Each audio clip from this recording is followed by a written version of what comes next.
I've talked about this many times before over the last several years. The Deuteronomic principle, the Deuteronomic equation, what Deuteronomy, the book of the law, teaches us, the Deuteronomic equation portrayed in Joshua is faith plus obedience equals victory times blessing. Now, you don't need to raise your hand this morning because I think I know the answer. But how many of you would like to have victory multiplied by blessing in your life? Man, I think that's what I want. Victory multiplied by blessing. That's what I would be looking for. And what the scriptures teach in the book of Deuteronomy and what is illustrated in Joshua and then further illustrated in other books of the Old Testament is that faith plus obedience equals victory times blessing. We see that in this passage. It is the simple rule of sowing and reaping.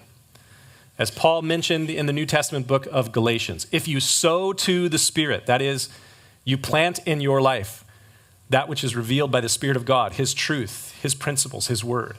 If you sow to the Spirit, you will of the Spirit reap life. But if you sow to the flesh, you plant things that are of this world and of your own carnal nature, you shall of the flesh reap destruction. If obedience, then blessing. That was the predicted promise of Deuteronomy. Deuteronomy chapter 28, you can go read it later there in that passage. God says through Moses to the children of Israel, if you do this and this and this in obedience of my law, then you will experience blessing times blessing times blessing. But as is also seen in Deuteronomy chapter 28, the opposite is true as well. The passage also speaks of punishment. It speaks of cursing to those who disobey or rebel or turn away from God's law.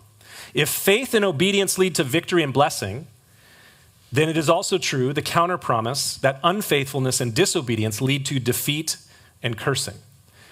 And Joshua was the story of the children of Israel taking faith and obedience and putting those things together and experiencing victory and blessing. But point number 2, if you're taking notes, the Deuteronomic equation portrayed in Judges is disobedience plus compromise plus rebellion equals defeat times cursing. It's very clear. It's an if-then conditional equation, the Deuteronomic principle, the law of sowing and reaping. It is seen throughout the scriptures, and it's something that we can observe in reality as well. But how would this happen to the children of Israel? I mean, we have this great high point that Judges starts off with. How could they possibly into this place of defeat and cursing? How could they find themselves in a place of disobedience, compromise, and rebellion? What would bring them to this place? Well, there's a couple things that we should take note of right in the opening chapter of Judges that begin to answer that question. The first thing that we should take careful note of, and I kind of highlighted it a little bit, but I want you to key in on it, is how the children of Israel began in this passage. After the death of Joshua, the children of Israel asked of the Lord. They gathered together as a nation, the heads of the tribes from Simeon and Judah and all the other tribes in Israel. They gathered together probably at the place called Shiloh where the tabernacle was, or Gilgal at that time where the tabernacle was. And they asked God, what do you want us to do? They sought the Lord. And if you want to experience victory in your life, then you need to apply this reality and this truth as well. The best first step in any endeavor to experience the victory and blessing of God is to go to God in prayer and seek him. And this is not just an Old Testament principle, this is a New Testament principle as well.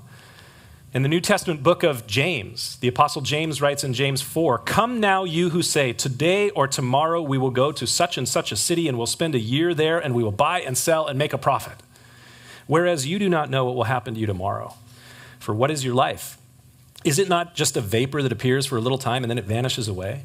So instead you ought to say, if the Lord wills, we shall live and do this or that. But now you boast in your arrogance. All such boasting is evil."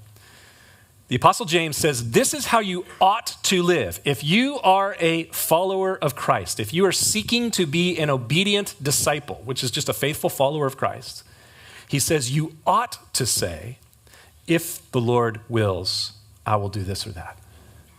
And I can look back in my life, and maybe you can look back in yours, and I can see many times where I've experienced victory and blessing, and other times where I've experienced defeat, and maybe you could call it cursing, difficulty, challenges. And so many times I can see a direct line correlation to my prayerfulness or lack of prayerfulness as preparation for the things that I'm stepping into. You ought to say, if the Lord wills. Well, how will we know what it is that the Lord wills, what he wants? Because I know that there are many people who are Christians who are saying, I want to know what God's will is for my life. I think that's a really good place to be, but how will I know? Well, I love what Solomon wrote 3,000 years ago in a passage that you would do very well to memorize if you haven't memorized it already, but you've probably heard it if you've been around church for a while. In Proverbs chapter 3, verse 5, Solomon says, trust in the Lord with all of your heart. Lean not on your own understanding. In all your ways acknowledge him, and he will direct your path. The children of Israel did this in Judges chapter 1. They sought the Lord and they say, what do you want us to do? We're acknowledging you in our ways, and God directed their path. Point number 3 this morning, the path to faithful obedience begins with a faithful and prayerful pursuit of God. A faithful and prayerful pursuit of God. In my message last week, if you were here, you might remember it. If not, you can watch it on our YouTube channel. I ended the message last week with 5 things that I think that you and I could do in our lives or as a church that would help begin to move our culture in a direction towards blessing. And this right here is, I would say, like a pre-point to those 5 things. This is like the starting point. I said last week that we need to renew our minds through the scripture. We need to endeavor to be salt and light in a dark and distasteful world. We need to create Christ-centered and countercultural communities of faith. That's the church. We need to engage and invest in the lost generation. Those are people that we know, family members, friends, coworkers, neighbors who are not walking with God or don't know God. And finally, we need to engage the culture persuasively with the gospel. But a pre-step to those 5 things is to seek God in prayer. Every great endeavor for God must begin with seeking God in prayer.